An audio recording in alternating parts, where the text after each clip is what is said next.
The first night I heard it, I didn't think much of it. That's the strange part. Looking back, you would expect fear, or at least curiosity. But there was neither. Just a quiet awareness, the kind you feel when something shifts at the edge of your vision and you're not sure if it was real. I was lying in bed, staring at the wooden ceiling, listening to the forest settle into darkness. And then, somewhere outside, something moved. Footsteps, slow and measured, circling the cabin. I listened for maybe a minute, maybe two. Then the sound stopped, and I closed my eyes and went to sleep.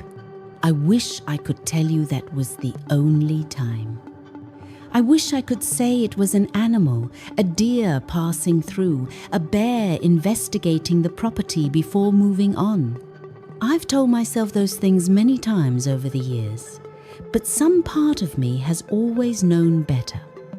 Some part of me knew, even that first night, that what I was hearing wasn't random. It was deliberate, patient, and it would come back. But I should start at the beginning. I arrived at the cabin in late September, just as the first hints of autumn were beginning to touch the mountains.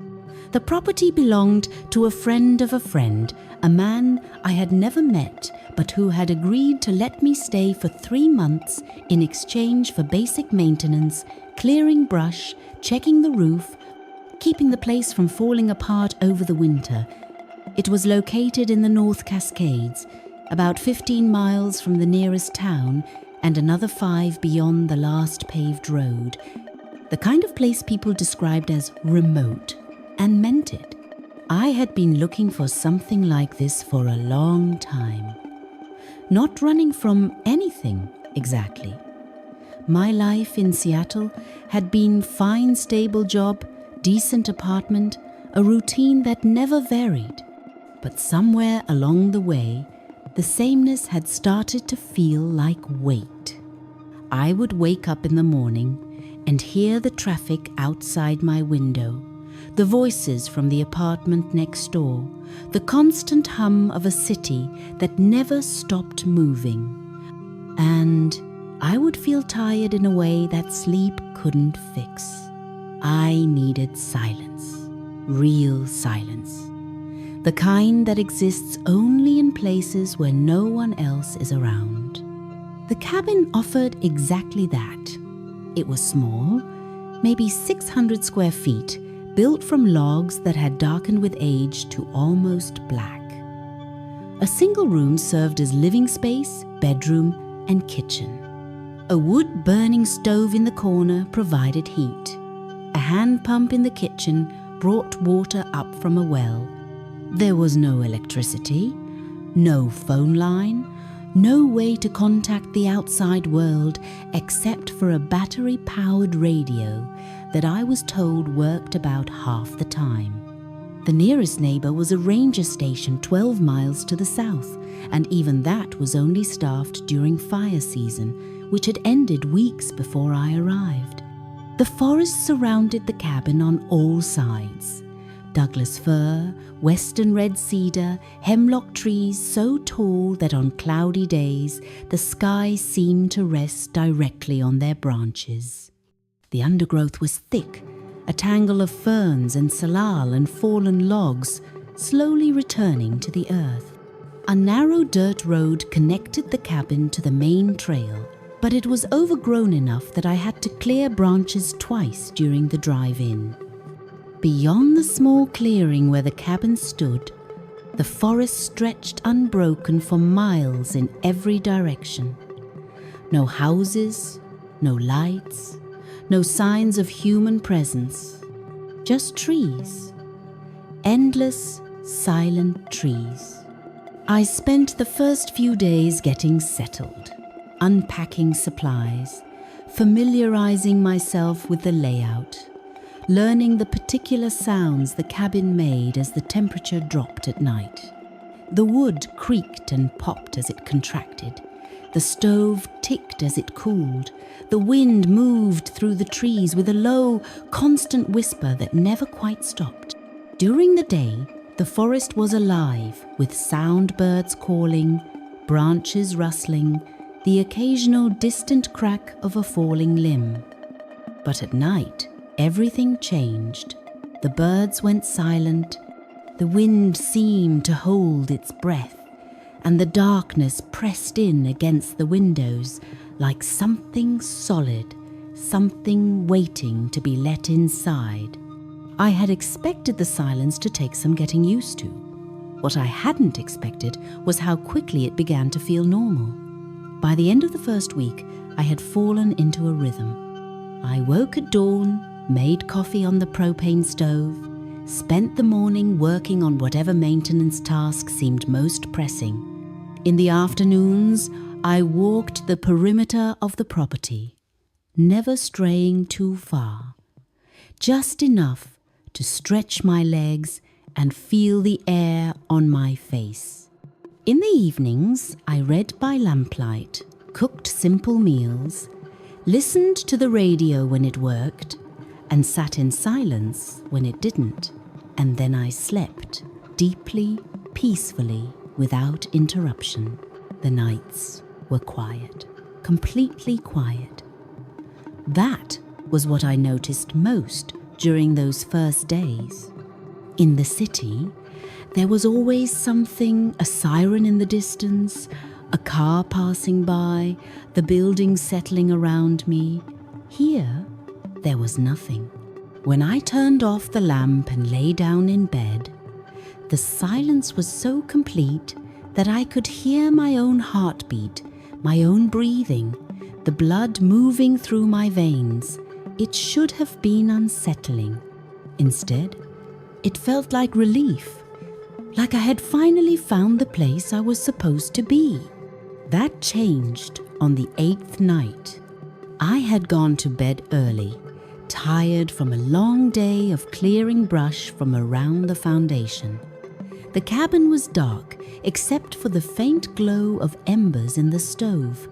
I was drifting towards sleep, that hazy space between waking and dreaming, when I heard it, footsteps, outside, slow and deliberate, moving through the dead leaves that had accumulated around the cabin. I opened my eyes and stared at the ceiling, listening. The footsteps continued. They seemed to be circling the cabin, moving at a steady pace, neither hurrying nor hesitating. I counted the seconds between each step. 3, maybe 4. Unhurried, patient. I lay there for what felt like a long time, tracking the sound as it moved around the building, past the kitchen window, along the back wall, around to the front door, then past again, beginning another circuit. I thought about getting up, looking out the window, trying to see what was there. But something held me in place. Not fear, exactly. More like caution. The sense that whatever was outside hadn't noticed me yet, and I wanted to keep it that way. After maybe 20 minutes, the footsteps stopped. I waited, listening for any other sound, breathing, movement, the rustle of something settling into place. Nothing. The silence returned, thick and absolute. Eventually, I fell asleep. The next morning, I walked around the cabin and examined the ground. The leaves were disturbed in places, pressed down in patterns that might have been footprints or might have been nothing at all. I couldn't tell. There were no clear tracks, no definitive signs that anything had been there. I told myself it had been a deer. They were common in the area, and they often moved at night when predators were less active. A deer circling the cabin, curious about the new occupant, investigating before moving on. It made sense. It was logical. I believed it. But that night, the footsteps returned. Same time, same pattern, slow, measured steps circling the cabin in the darkness. I lay in bed and listened, tracking the sound as it completed one circuit, then another, then another. I tried to estimate the size of whatever was making the noise based on the weight of its footfalls, heavy enough to crunch the leaves, but not heavy enough to suggest something large. A deer, I told myself again. Maybe a coyote. Something normal, something explainable. When the footsteps finally stopped, I rolled over and went back to sleep. This became routine. Every night, usually between midnight and 2 in the morning, the footsteps would begin. Always the same pace, always the same path, always stopping after 20 or 30 minutes without any apparent cause. I grew accustomed to the sound, began to expect it, even felt a strange sense of disappointment on the rare nights when it didn't come. I stopped trying to investigate. There seemed to be no point. Whatever was out there never came closer, never tried to enter the cabin, never made any sound other than those slow, deliberate steps. It was just there, part of the night, part of the silence. As the weeks passed, I began to notice other things, small details that didn't quite fit the narrative I had constructed for myself. The footsteps, I realized, were too regular, too consistent.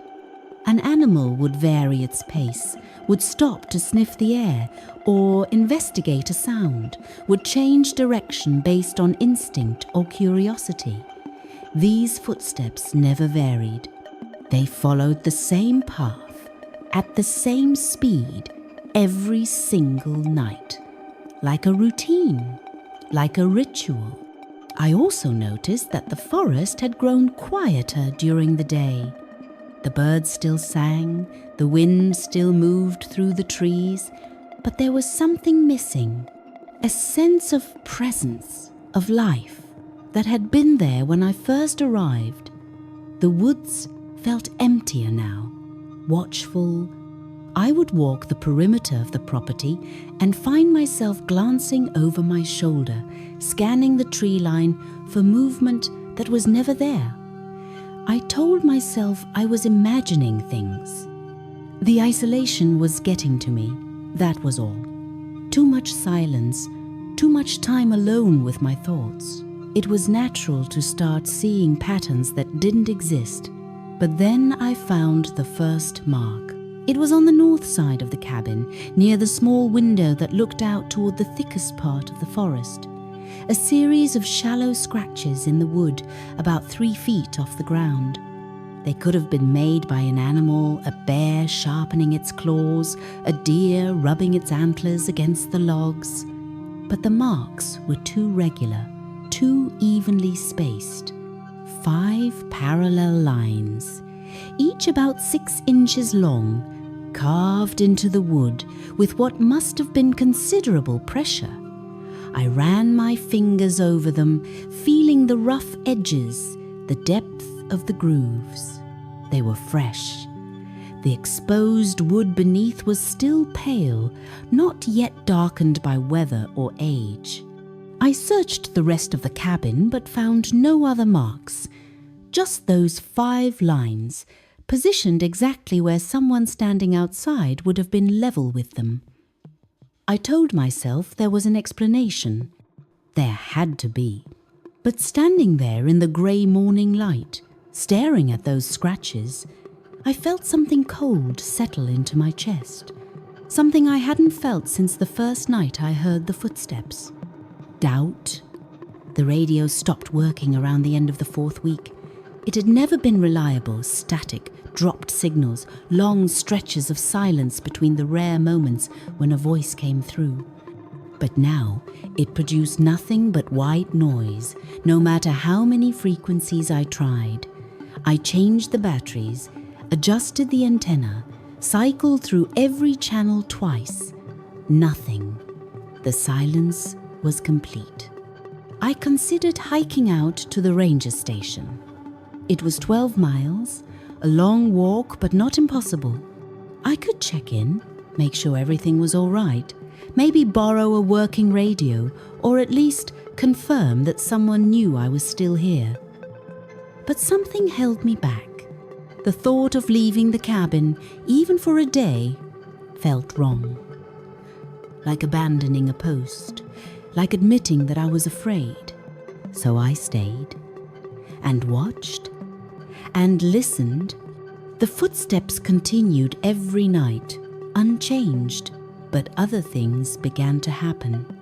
I would wake in the morning to find objects moved, a chair shifted slightly from where I had left it, a book placed on a different shelf, the axe I kept by the door leaning at an angle I didn't remember.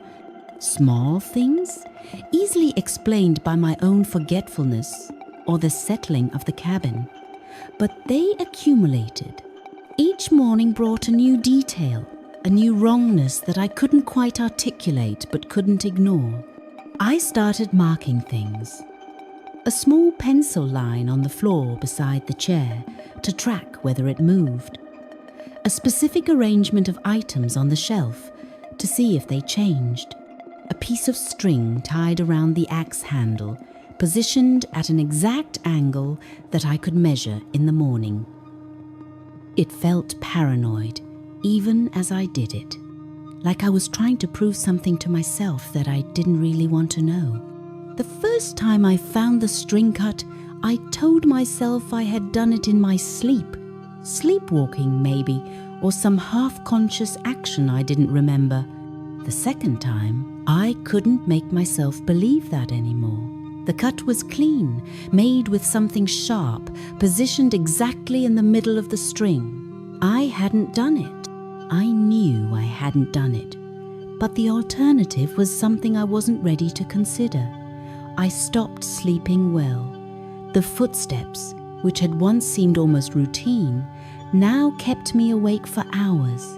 I would lie in the darkness, staring at the ceiling, listening to those slow, patient steps circle the cabin again and again. I began to hear things that might not have been there, breathing outside the window, the soft creak of weight on the porch, a sound that might have been a hand touching the door. I told myself it was my imagination. The silence was playing tricks on me. The isolation was too complete, too total, and my mind was filling the emptiness with phantoms. But then came the night when the footsteps stopped outside my window.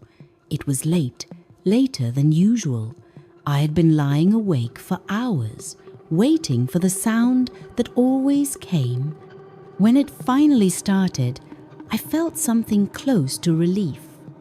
The familiar pattern, the familiar rhythm. Footsteps circling the cabin, slow and measured, completing one circuit, then another. I closed my eyes and tried to will myself towards sleep, and then they stopped. Not faded, not walked away, stopped. Right outside the window beside my bed, I could hear the faint sound of breathing, slow, regular, controlled, not my own. I was holding my breath, every muscle in my body frozen, eyes fixed on the dark rectangle of the window. The glass was old, warped with age, and I couldn't see through it clearly, but I could see enough to know that something was there. A shape darker than the darkness around it, standing motionless, facing the window, facing me. I don't know how long we stayed like that. Minutes, maybe. It felt like hours. I couldn't move, couldn't look away, couldn't do anything except lie there and wait for whatever was going to happen next. The shape didn't move. The breathing continued, slow and steady. And then, just when I thought I couldn't bear the tension any longer, the footsteps resumed, moving away from the window, around the corner of the cabin, continuing their circuit as if nothing had happened. I didn't sleep that night. I lay in bed until dawn began to lighten the windows, then got up and began to pack. I didn't think about it, didn't weigh the options, didn't try to rationalize what I had seen. I just packed. Whatever was out there had changed the rules. It had acknowledged me, and I knew, with a certainty I couldn't explain, that if I stayed another night, something would happen that I wouldn't be able to undo. I was on the road by mid-morning. I didn't look back at the cabin as I drove away. I didn't stop at the ranger station, didn't report what I had experienced, didn't tell anyone what I had heard or seen. I just drove. Away from the trees, away from the silence, away from whatever had been circling my cabin in the darkness. That was 4 years ago. I've never gone back, never called the owner to explain why I left, never tried to find out if anyone else had stayed there since. I tell myself that what I experienced had a rational explanation. An animal, maybe. A trick of sound and shadow amplified by weeks of isolation. The mind can do strange things when it's deprived of stimulation, when it has too much time to fill the silence with its own creations. I know this, I believe this, but sometimes, late at night, I still hear them. Footsteps, slow and measured, circling in the darkness. They're not outside my window. I live in a third-floor apartment now, surrounded by city sounds and street lights and all the noise I once tried so hard to escape. But I hear them anyway, in the spaces between other sounds, in the silence that exists just before sleep. And I wonder if it's still there, in that cabin in the woods. Still circling, still patient, still waiting for someone to return. I wonder if it knows I'm still listening. And most of all, I wonder if the distance between us is as far as I want to believe.